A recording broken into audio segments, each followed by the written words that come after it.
This video will explain what to do with works by more than one author in APA Style 6th edition, both in the text of your paper and in your reference list. For more information about referencing sources using APA, check out our video, Referencing Sources in APA Style, a Basic Introduction. Let's start with what to do in the text of your paper. In the text, you don't need to include authors' initials. When a source has two authors, cite both last names every time you reference it in your text. In a sentence, spell out the word "and." In parentheses, use the symbol for "and." Next, let's look at what to do in the text when you have 3, 4, or 5 authors.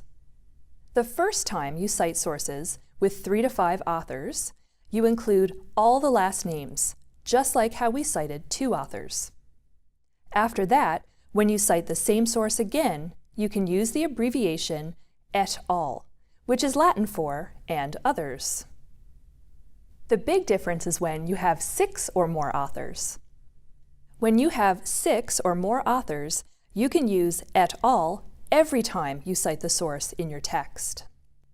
How do you cite a source with multiple authors in your reference list at the end of your paper? For sources with up to and including 7 authors, always include the last names and initials of all authors in your reference list.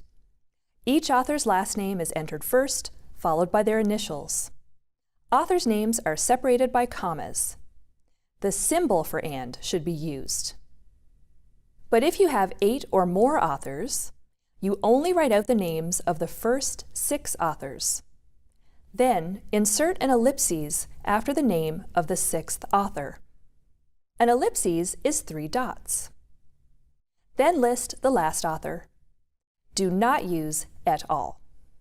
For more information on APA Style, check out some of our other videos, or visit the MUN Library's webpage where you can see our full APA guide and chat live with library staff.